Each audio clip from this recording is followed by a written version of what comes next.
Good morning students. सोच रहे होंगे सर कहाँ हैं, अभी आ जाते हैं आप लोगों के सामने। तो students, in last class we have discuss about the Sufi traditions. हमारा जो पिछले 3 क्लासेस है किसके बारे में डिस्कशन चल रहा है? सूफी ट्रेडिशंस के बारे में डिस्कशन चल रहा है। In that those topics we were discussing about the several terminology, खानका, दरगाह, सूफीज़्म, सूफी सेंट्स, सिलसिला, दरगाह, समाज, जियारत, कवाली, कवाल। We have discuss lot of terminology from this topic. अब हम इस क्लास में क्या डिस्कशन करने वाले हैं? द चिश्ती ट्रेडिशन जो हमने पढ़ा था उसके अंदर हमने पढ़ा था, एक टर्म आई थी खानका। तो स्टूडेंट्स, हमने खानका के बारे में देख लिया कि बहुत बड़ी बिल्डिंग होती है, इसके अंदर सेवरल रूम्स होते हैं। अपर साइड में एक रूफ़ के ऊपर एक छोटा कमरा होता है जिसके अंदर जो शेख हो गए वो अपने विजिटर्स से मिलते हैं। नीचे खूब सारे बड़े बड़े हॉल होते हैं, उसमें लोग रहते हैं। शेख मरने के बाद मुर्शिद जो होते हैं वो शेख बनता है, उनकी लिए वर्शिपिंग होता है, उर्स होता है, फेयर होता है, सब कुछ हमने देख लिया था। इस क्लास के अंदर हम डिस्कशन करने वाले हैं स्टूडेंट्स, हमारा अगला टॉपिक आता है अजमेर दरगाह। क्या है? ख्वाजा मोइनुद्दीन चिश्ती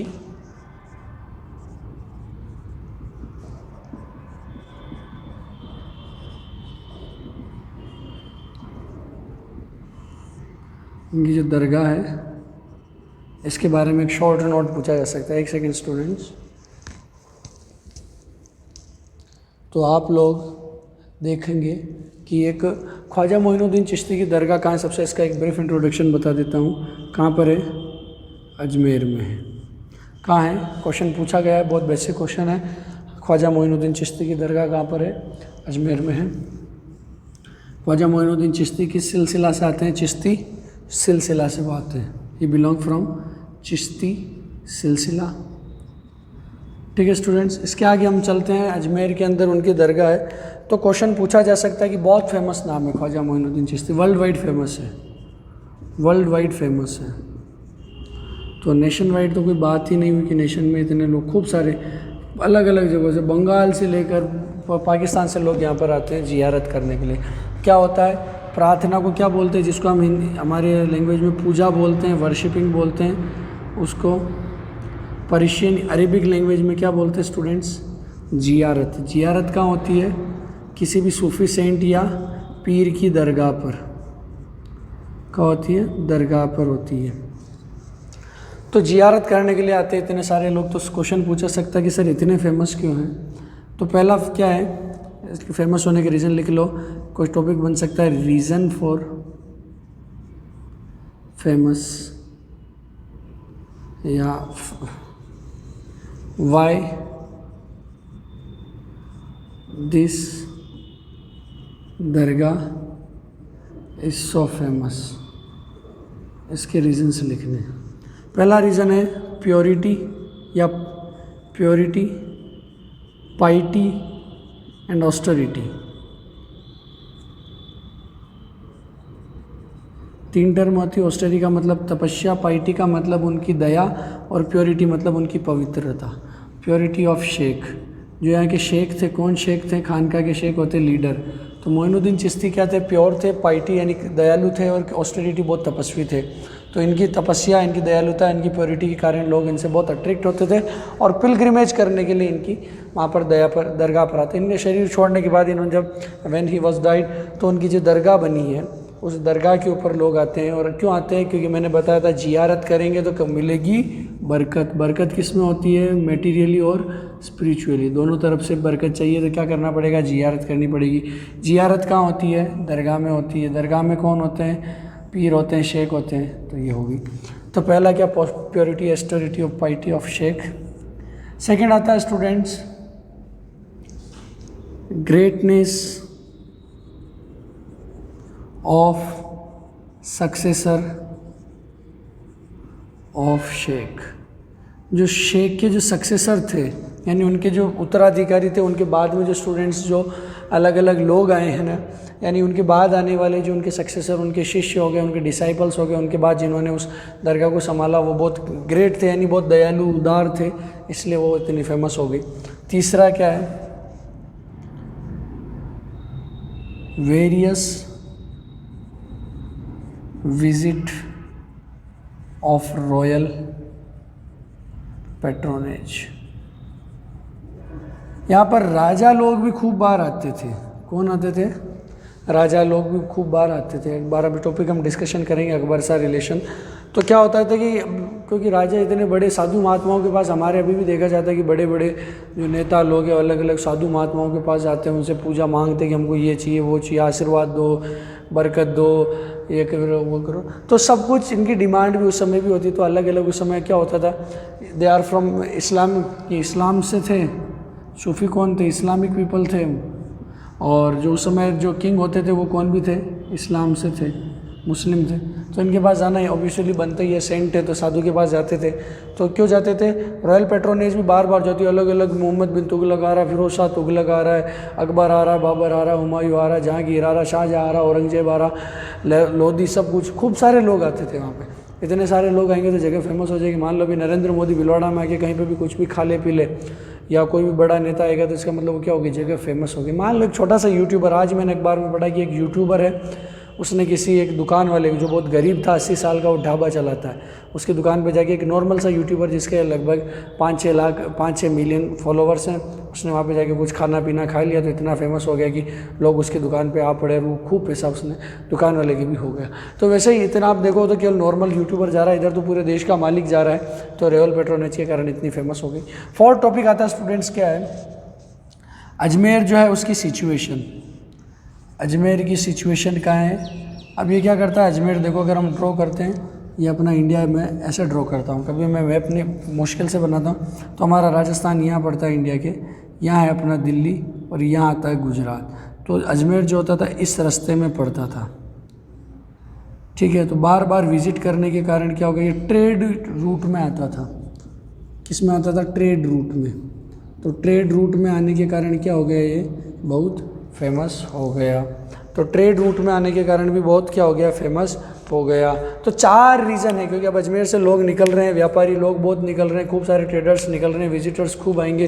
तो ज़्यादा विजिटर्स तो फेमस, रॉयल पैट्रोनेज तो फेमस, ग्रेटनेस ऑफ सक्सेसर तो फेमस, और जिसकी दरगाह है वो खुद इतने फेमस है, उनका इतना प्योरिटी सब कुछ है, पावर है, मिस्टीरियस पावर उनके पास थी, इसलिए वो फेमस हो गए। तो 4 रीज़न है फेमस होने की। अगला टॉपिक देखते हैं स्टूडेंट्स, समझ में आ गया होगा। अगला हम टॉपिक चलते हैं अकबर। अकबर से इसका क्या रिलेशन था दरगाह से?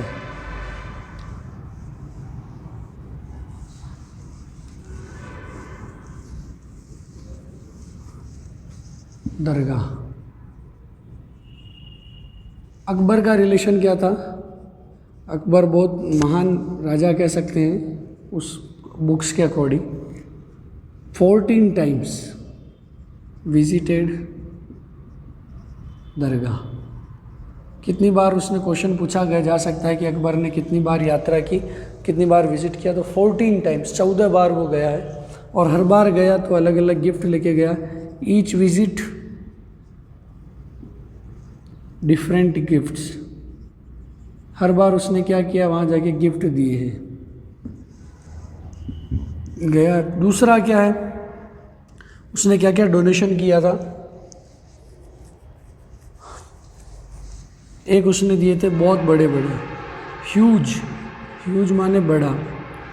देखो लार्ज यानी लंबा होता है, ह्यूज यानी बड़ा होता है। जब हम किसी बर्तन के बारे में या किसी भी पात्र के बारे में, किसी भी पोट के बारे में, किसी भी कंटेनर के बारे में जब हम बात करते हैं तो उसको ह्यूज लिखा जाता है, इंग्लिश की टर्मिनोलॉजी है। HUG, ह्यूज क्या दिए उसने? कुकिंग के, इसका नाम कॉन्ड्रन, क्या बोलता है इसको? Cauldron, CAULDRON, cauldron. कॉल्ड्रोन जो होते हैं इंग्लिश में देग भी बोला जाता है, देग बोले। आप में से कोई लोग अगर अजमेर दरगाह विजिट किए तो वहाँ पे बहुत बड़े बड़े बर्तन रखे हो जिसमें खाना बनता है। तो कुकिंग के लिए वहाँ उसने क्या करे, कॉल्ड्रोन, जिनको देग बोला जाता है। देग, द दवात वाला, ग गाय वाला, तो देग उनको बोला जाता है, और कॉल्ड्रोन इंग्लिश में बोला जाता है। बहुत बड़े उसने डोनेट किए। अब क्वेश्चन पूछोगे कि सर ये 14 टाइम्स क्यों गया? तो 14 टाइम्स कौन क्यों जाएगा? To get blessings for conquest. उससे खूब सारी लड़ाइयाँ होती, तो जीतने के लिए क्या करता था वहाँ पे? क्या करता था वहाँ पे, मांगने जाता था। और दूसरा क्या करने जाता था, blessings and vows for his sons, अपने बेटों के लिए, अपने ग्रैंड सन्स के लिए क्या करने जाता था, वो दुआएं मांगने जाता था और अपनी जीत के लिए क्या करता था, वहाँ पे दुआएं मांगने जाता था। अकबर हो गया, ये अकबर का रिलेशन हो। क्वेश्चन पूछा जा सकता है कि अकबर का ख्वाजा मोइनुद्दीन से क्या रिलेशन था, तो रिलेशन लिखना है। क्वेश्चन पूछा जा सकता है कि फेमस क्यों हुआ, तो उसमें जब हम लिखते हैं रॉयल पेट्रोनेज, आता है ना नाम रॉयल पेट्रोनेज, थर्ड वाला टॉपिक, सेकेंड वाला, तो उसके अंदर भी आप अकबर को मेंशन करोगे तो और अच्छा सुंदर आंसर लिखा जा सकता है। आगे चलते हैं स्टूडेंट्स, हमारा अगला टॉपिक आता है सूफीज़ में। यहाँ से ख्वाजा मोइनुद्दीन चिश्ती की दरगाह ख़त्म होती है। अगला टॉपिक स्टूडेंट हमारा आता है कि लैंग्वेज कौन सा यूज़ करते थे, इन विच लैंग्वेज और कम्युनिकेशन।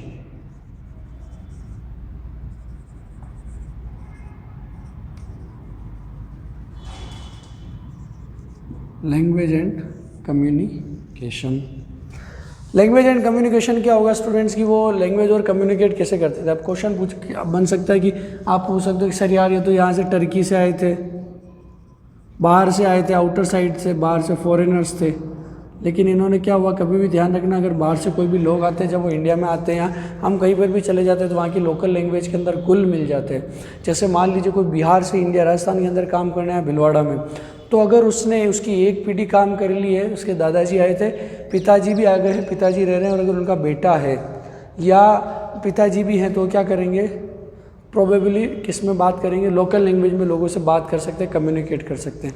उनको बिहारी भी आएगी बट उनको लोकल लैंग्वेज भी आती। तो ये लोग कौन थे, किस किस लैंग्वेज में बात करते थे, many Sufi saints used to express, थोड़ा इंक की समस्या है, गहरा नहीं है, themselves। एक मिनट के वीडियो को पॉज करूंगा, इंक का इशू है।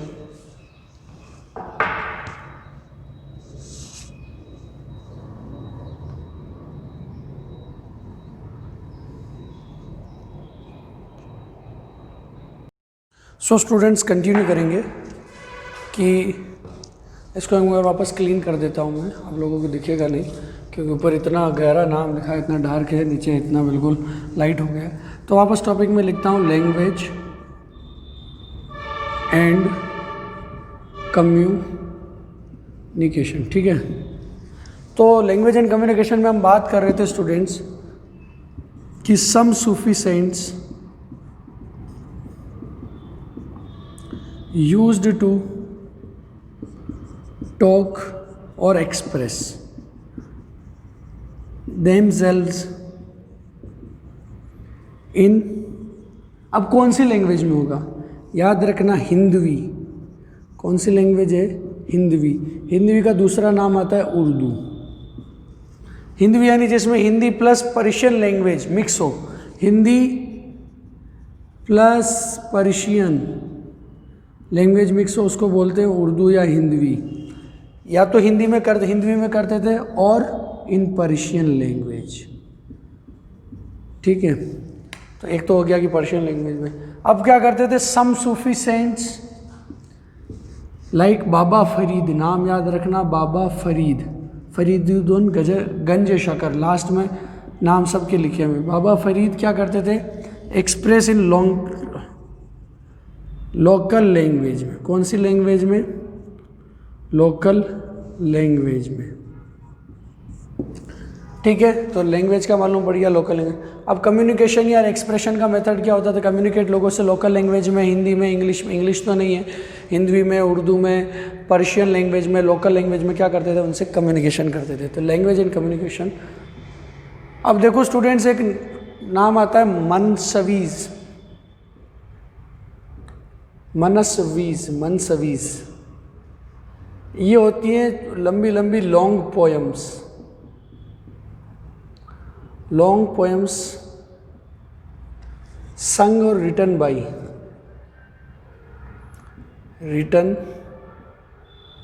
बाई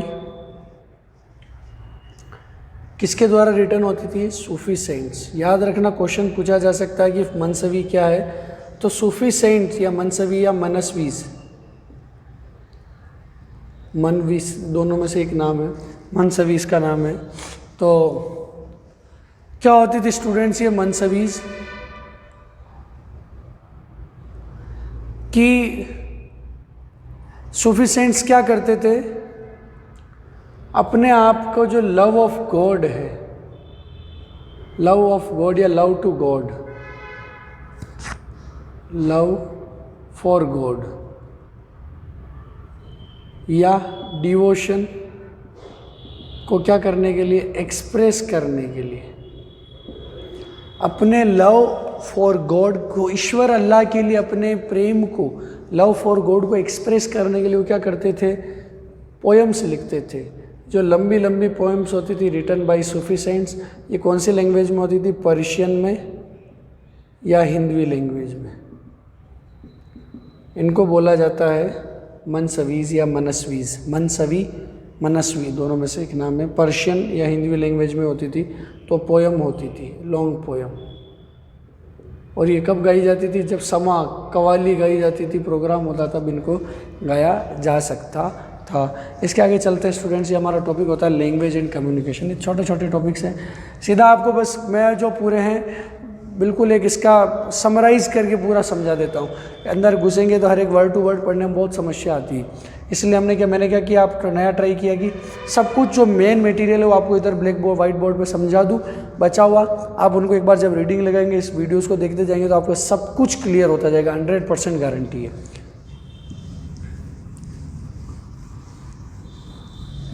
आगे चलते स्टूडेंट्स, अगला हमारा टॉपिक आता है, क्या टॉपिक आता है, सूफी एंड स्टेट। उनके स्टेट के साथ क्या रिलेशन थे। अच्छा टॉपिक है, समझने लायक टॉपिक है। क्वेश्चन देखो 8 नंबर वाले क्वेश्चन होते हैं वो ऐसे ही एनालिटिकल टॉपिक से आते हैं, एनालिटिक यानी जिसमें एनालिसिस पूछा जाए, स्टेट के साथ क्या रिलेशन है, सोसाइटी के साथ क्या परसेप्शन है, सोसाइटी में उनकी विचारधाराएं क्या थी, क्या आइडियोलॉजी फॉलो करते थे, सोसाइटी में कैसे कैसे लोगों को देखते, तो स्टेट के साथ उनका क्या रिलेशन। जैसे हमने देखो स्टेट वाला टॉपिक एक बार हमने इसमें इसी चैप्टर में पुराना पढ़ा है, अलवार्स और नैनार्स जब हमने देखे हैं, अलवार्स और नैनार्स को जब हमने देखा है तो उनके भी हमने स्टेट के साथ क्या पढ़े हैं, रिलेशंस पढ़े हैं। तो सूफी और जो सूफीज़ में है इनका स्टेट के साथ क्या रिलेशन है उसको हम देखते हैं। अब देखो क्वेश्चन ये पूछा जा सकता है कि सर यार ये तो साधु लोग हैं, सेंट हैं, साधु हैं, सन्यासी हैं, सब कुछ छोड़ छोड़ा के बैठे आइसोलेटेड लाइफ स्टाइल इनका फॉलो कर रहे हैं, तो इनको स्टेट से क्या रिलेशन होना चाहिए। इतना ऑस्टोरिटी है, प्योरिटी है, पाइटी है, अपने आप को बिल्कुल अलग रखते हैं, अपनी समा कवाली उसमें जीते हैं, तो इनको स्टेट के साथ क्या रिलेशन है। तो एक लाइन याद रखना, सूफी वर ऑल्दो austere but not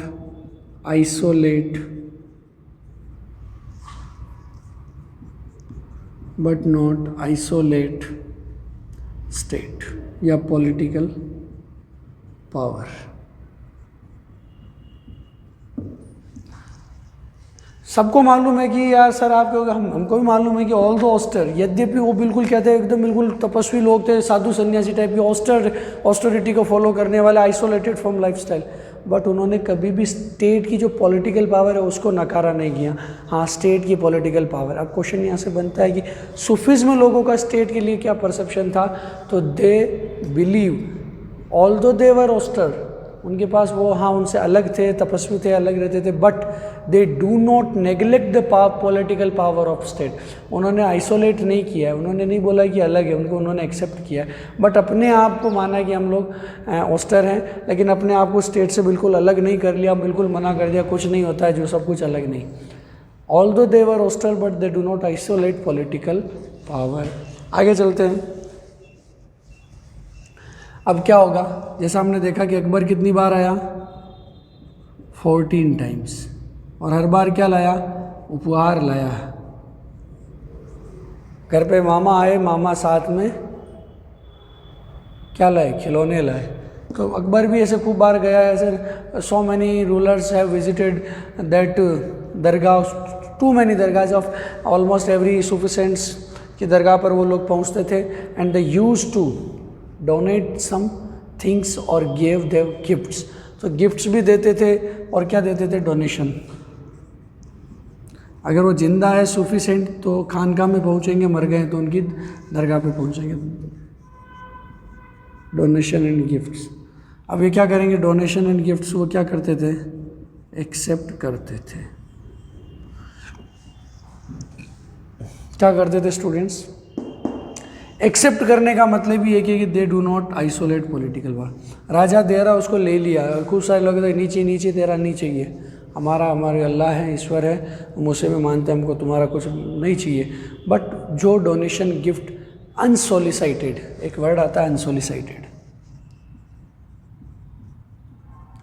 यानी ऐसे खैरात भीख वीख जैसे नहीं, बिल्कुल नम्रता के साथ और ऐसे दिया जाता है बिना मांगे, बिना मांगे। यानी अगर कोई सूफी सेंट्स किसी से कुछ मांगते नहीं थे, उनको बिना मांगे जो मिलता था वो डोनेशंस और गिफ्ट वो क्या करते थे, एक्सेप्ट करते थे।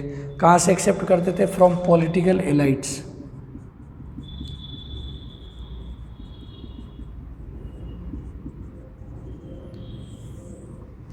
पॉलिटिकल एलाइट्स में कौन हो गए, रूलर हो गए, मिनिस्टर हो गए, ये सब लोग आते, तो इनसे सबसे क्या करते थे, ये एक्सेप्ट करते थे। फिर आगे चलते स्टूडेंट्स हम लोग, एक वर्ड आता है ओकफ। क्या वर्ड आता है, ओकफ, AUQAF। इनको बोला जाता है चैरिटेबल ट्रस्ट। यानी अगर चैरिटी के लिए अगर वो कोई भी पैसा देते हैं तो उनको भी वो क्या करते थे, एक्सेप्ट करते थे। Endowments for hospice, charitable trust से पैसा, एंडाउमेंट्स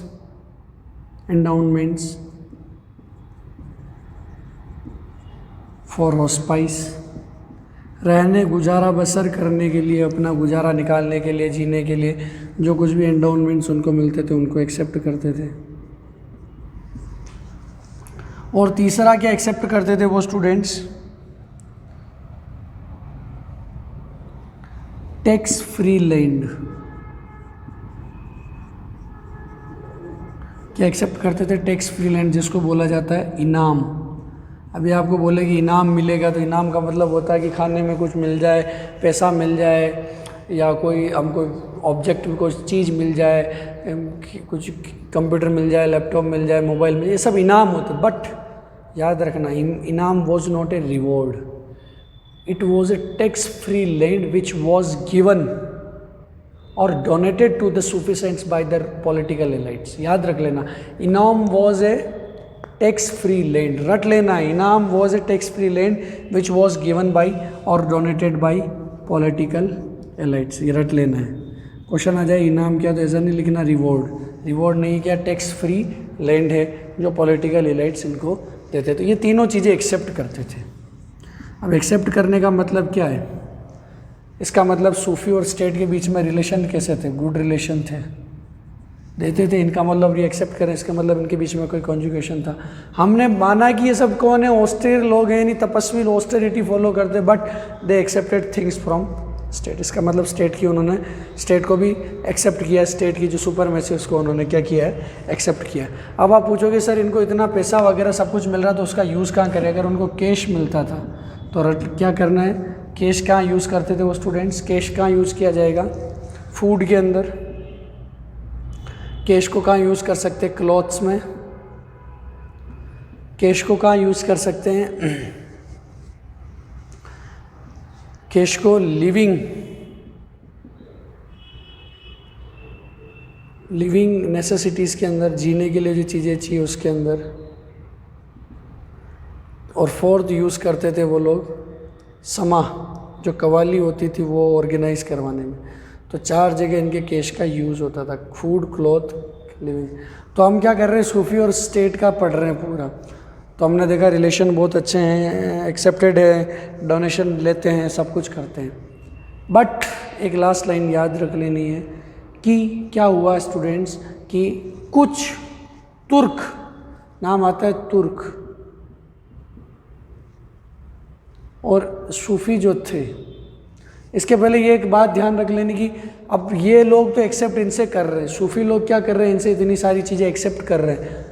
स्टेट क्या चाहता है उनसे, स्टेट भी तो कुछ मांगना चाहता है, तो स्टेट इनसे क्या मांगता था, इनका सपोर्ट मांगता था। स्टेट वॉन्ट देयर सपोर्ट, क्या चाहता था, इनका सपोर्ट। अगर ये सपोर्ट करेंगे तो ये सब कुछ रहेंगे, तो इनके रिलेशन अच्छे थे। अब यहाँ पे एक एक्सेप्शन आ जाता है कि जो तुर्क थे, खूब सारे तुर्क ऐसे आए और उनके और सूफी के बीच में कभी कभी क्या हुआ है, रिलेशन बिगड़े भी, इनके बीच में कॉन्फ्लिक्ट्स भी आए।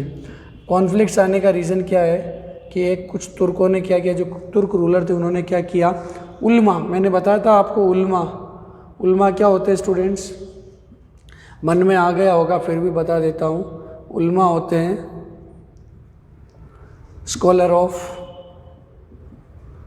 मुस्लिम और इस्लामिक लॉ, इनके स्कॉलर होते हैं, इनको बोला जाता है उल्मा। अब उन्होंने क्या रूलिंग निकाल दिया था स्टूडेंट्स की, उल्मा का एक काम होता है कि जो गवर्निंग जो चल रहा है वो किसके अकॉर्डिंग हो, शरीयत के अकॉर्डिंग हो। किसके अकॉर्डिंग हो, शरीयत के अकॉर्डिंग हो, कुरान पे और हदीस पे, कियास और इज्मे पे बेस्ड थी। लेकिन हमने इनके पीछे देखा कि जो सूफी जो लोग थे, इनका हमने देखा था कि इन्होंने 3 चीज़ें नेग्लेक्ट की थी। The second was the interpretation on Quran given by theologist. जो उल्मा, इनको बोला जाता है थियोलॉजिस्ट। उल्मा कौन होते हैं, थियोलॉजिस्ट होते हैं। जैसे हमारे पंडित पुजारी सब कुछ कौन होते हैं, थियोलॉजिस्ट होते हैं, वैसे उल्मा भी कौन होते हैं, इनके थियोलॉजिस्ट। तो सूफी लोगों ने इनको क्या किया था, इनकी जो इंटरप्रिटेशन थी इनको क्या कर दिया था, मना कर दिया था। और इधर इन्होंने बोला कि उल्मा के अकॉर्डिंग गवर्निंग हो तो इनके बीच में क्या होगा, कॉन्फ्लिक्ट आएगा। तुर्की रूलर्स बोल रहे हैं कि शरीयत के अकॉर्डिंग रूल चलना चाहिए, और उल्मा को सुपर प्री पावर दे दी कि सब कुछ होगा शरीयत के अकॉर्डिंग होगा। लेकिन सूफी लोगों ने बोला कि जो उल्मा या थियोलॉजिस्ट होते हैं इनके इंटरप्रिटेशन को हम नहीं मानते, तो दोनों के बीच में क्या हमें कॉन्फ्लिक्ट। ये एक एक्सेप्शनल होता है। उसके बाद क्या होता था, जो सूफी लोग होते थे वो कभी कभी कुरान के इंटरप्रिटेशन के, जो रूलर जो लोग होते थे वो भी कुरान के इंटरप्रिटेशन के लिए सूफी लोगों के पास जाते थे। क्यों जाते थे, ताकि उनको ये लग सके कि इनके पास जो है वो गॉड से सीधा कनेक्शन है, they have some relation with direct with God, और उनके रूलिंग के बारे में उनको ब्लेसिंग्स मिलेगी, सब कुछ मिलेगा। तो ये यहाँ पर अपना टॉपिक ख़त्म होता है, relation Sufis and the state. हमने देख लिया पूरा क्या रिलेशन है। इस वीडियो को रिवाइज करोगे तो आपको फिर से समझ में आ जाएगा। वीडियो के अंदर देखने का यही फ़ायदा होता है, कभी समझ में नहीं आए तो उसको रिवाइज करो, वापस चलाओ, रिवाइज करो, वापस चलाओ। अगला हमारा जो टॉपिक है हम नेक्स्ट क्लास के अंदर डिस्कशन करेंगे। इन टॉपिक से रिलेटेड आपको कोई भी क्वेश्चन होता है तो आप मुझे कभी भी कॉल करके पूछ सकते हैं, लाइव क्लास में पूछ सकते हैं, पर्सनली मैसेज करके पूछ सकते हैं। कुछ भी प्रॉब्लम हो पूछोगे तभी तो आगे बढ़ोगे। पढ़ते रहो, हंसते रहो, मस्त रहो। Thank you so much students.